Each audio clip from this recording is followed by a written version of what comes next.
Hello everyone, जीत Kaur TV YouTube देखने वाले सभी व्यूअर्स का मैं बहुत बहुत स्वागत करती हूँ। एंड ये होप करती हूँ आप सभी लोग बिल्कुल ठीक ठाक से होंगे, तंदुरुस्त होंगे और आपकी कामयाबी की मैं कामना करती हूँ। बात यह है कि बहुत ही दिनों के बाद आज फिर मैं एक वीडियो बना के आ रही हूँ, क्योंकि मैं कहाँ पे बिज़ी थी। एक तो ट्रैवलिंग में बहुत ज़्यादा बिज़ी थी एंड दूसरा रेनोवेशन वर्क मेरे घर में चल रहा है।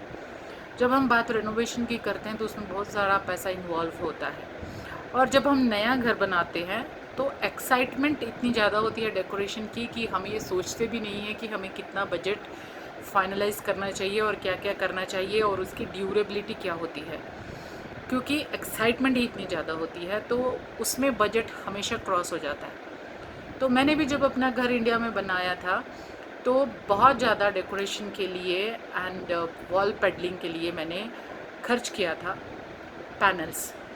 तो अब जबकि 6 ईयर्स से ज़्यादा टाइम हो चुका है तो दोबारा मेंटेनेंस का टाइम आया।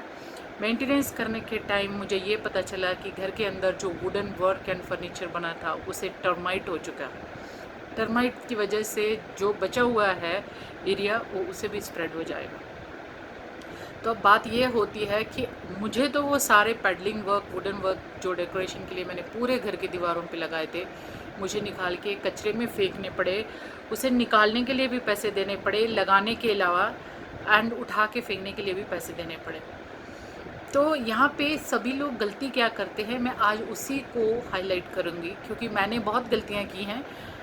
जब भी जो घर मैंने बनाए हैं सभी immediately with in 2 months complete होने में ही पूरा इंटीरियर किया।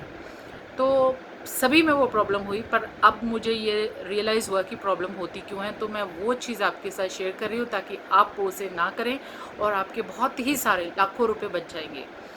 तो हम क्या करते हैं, जैसे ही घर कंप्लीट होता है, जैसे ही सीमेंट एंड फाइनल टचअप होते हैं तो साथ में हम वुडन वर्क एंड इंटीरियर सारे कर लेते हैं, जो कि वुडन बेस होता है। एंड कई एरिया में जैसे कि हम आउट ऑफ द स्कर्ट जाके बड़े बड़े विलाज लेते हैं, तो वो ज़्यादातर विलाज फार्मिंग लैंड पे बनाए जाते हैं, क्योंकि स्पेस सिटी में तो है नहीं। सिटी में तो पूरा अपार्टमेंट्स हैं, जहाँ पे शायद ये प्रॉब्लम नहीं आती होगी। ज़्यादा से ज़्यादा म्यूकस की, फंगस की या फिर लीकिंग की प्रॉब्लम की वजह से वो कबर्ड्स में प्रॉब्लम आती होगी शायद। एंड उसे हम अकेले अपार्टमेंट को वाटर प्रूफिंग नहीं कर सकते, या तो बिल्डर ही वाटर प्रूफिंग करेगा या फिर पूरी बिल्डिंग के लोग मिलके उसे प्रॉपर वाटर प्रूफिंग करके मैनेज कर सकते हैं। तो मैं यहाँ पे इंडिपेंडेंट विलाज की बात करती हूँ। तो विद इन 2 मंथ्स जब कंप्लीट हो जाता है एंड बहुत ही खूबसूरत होते हैं हमारे घर, तो हम उसमें और डेकोरेशन करने के लिए जो वुड वर्क या फैंसी वर्क करते हैं related to plywood and decolam and other type of wood related decorations, जैसे कबर्ड्स हो गया, बेड्स हो गए, डाइनिंग्स हो गए एंड ऑल मैक्सिमम कबर्ड्स। 2012 में मैंने बुक किया था, 2015 में मुझे पोजीशन मिला। 2015 में पोजीशन मिलते ही अनदर 6 मंथ्स लगे मुझे वो काम करवाने के लिए, बहुत लाखों रुपए लगे उसमें भी। एंड अब निकालने के भी पैसे एंड फिर से पैसे लगेंगे। तो मैं यहाँ पे आप लोगों को ये बताना चाहती हूँ कि जैसे घर बनते हैं तभी हमें उतना ज़्यादा पैसा उसमें खर्च नहीं करना चाहिए, क्योंकि एक तो दीवारें गिल्ली होती हैं और मिट्टी और डस्ट की वजह से टर्माइट वो जगह पे अंदर हो सकती है, आ सकती है, ईंटों के द्वारा, सैलाब के द्वारा, या फिर गीली लकड़ी के, या किसी भी जो ये आजकल तो स्टील के एंड आयरन के आ गए हैं ये बिल्डिंग के इंस्ट्रूमेंट्स भी, टूल्स भी। पहले तो प्रॉपर वुडन के ही होते थे जी, लेंटल वगैरह डालने के। तो वो वुड में भी हो सकती है टर्माइट, आपके घर में एंटर कर सकती है। मट्टी में भी हो सकती है जो आपके पूरे घर को खा सकती है। तो सबसे पहली बात यह है कि आजकल तो सारे बिल्डर वैसे ही वुडन वर्क को एंड वुड को अवॉइड कर रहे हैं टर्माइट्स की वजह से, जो फार्म लैंड पे डेवलप कर रहे हैं अपने वेंचर्स।